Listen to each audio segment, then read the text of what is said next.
Hello, my name is Doreen Dotan. This time, instead of making it sound like a question, I'm just going to state it. My name is Doreen Dotan. No Jewish question marks at the end of sentences.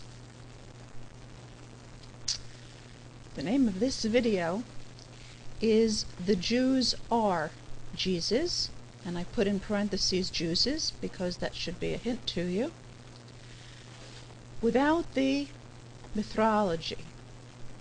Mythology being a portmanteau of Mithra and mythology. I just made that up. I think it's pretty good. In order to understand what I'm about to talk about, we need to have a little history review. History can be fun and interesting. It doesn't have to become a cult like the elite makes out of it, but we should know some basic history in order to be able to understand our present. Because if we are to understand what's happening in America now, and the project that the New World Order wants to bring about, in order to bring about a one world religion, we're going to need to understand something that happened back in the time of Rome. I'm going to be talking about Cleopatra. I thought about putting on some like Elizabeth Taylor type makeup to do this, but no. We'll just do it. We'll just do it as is. Cleopatra the Seventh has been drilled into the consciousness of most people as an Egyptian queen. And it's true that she did rule from Egypt and in Egypt and Egypt, but she was a Hellenistic queen. This is very, very important to understand. Cleopatra the Seventh was the last of the Ptolemaic line. She was the last Ptolemaic pharaoh. And she was very much in a Greek state of mind. And this needs to be understood.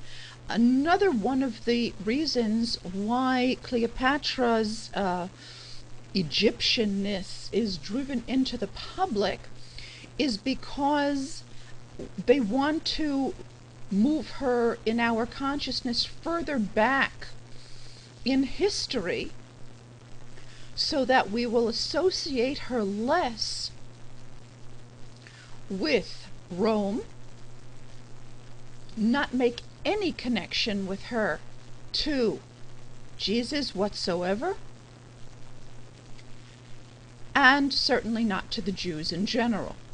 When was the last time you ever heard of any kind of connection between Cleopatra and the Jews? Okay, you're supposed to think that she was an Egyptian ruler at a time when the Jews had already left Egypt and Greece and Rome had not yet come on the scene. That is entirely erroneous. Cleopatra the Seventh was born in 69 BCE. And she and her lover, the Roman triumvir Mark Antony, committed suicide in 30 BCE. Cleopatra had 4 children that we know of. She had 1 male child with Julius Caesar, who's not important in the context of what we're going to talk about herein. She had twins and another son by Mark Antony. The twins are most central to this discussion. Their names, they were fraternal twins, there's a boy and a girl. His name was Alexander Helios. Helios being, of course, the personification of the sun. His twin sister's name was Cleopatra the Eighth, Selene. Selene was the Greek goddess of the moon. Alexander Helios, the personification of the sun, and Cleopatra the Eighth, Selene, the personification of the moon, were born on, listen up now, they were born on December 25th, 40 BCE.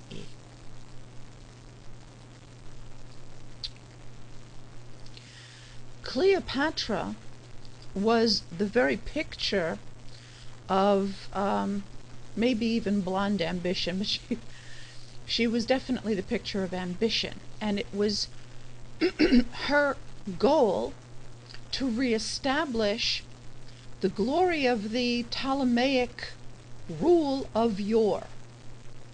Okay, they had gone into some degree of descendancy. She wanted to bring back the old glory of the Ptolemaic dynasty and to rule with the world, rule over the world, together with Mark Antony. It was their plan to present Alexander Helios and his twin sister Cleopatra the Eighth, Selene, to the world as the natural personification gods of the world, the sun and the moon, to rule over the day, to rule over the night, to rule over the world.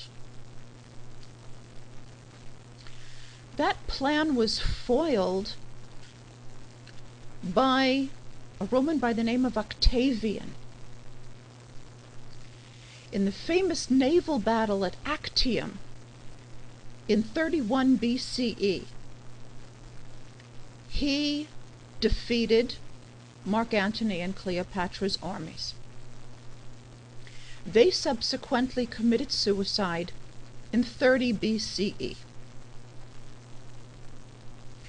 Octavian took the three children of Mark Antony and Cleopatra back to Italy with him, where they were paraded through the streets wearing massive gold chains which they could hardly hold, and made a public spectacle of degradation of.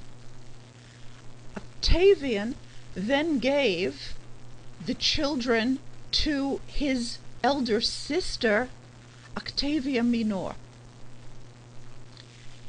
His elder sister, by the way, was also their father's former wife, just so that you get an idea of the kinds of relationships that these people. By the way, Cleopatra herself was known to have been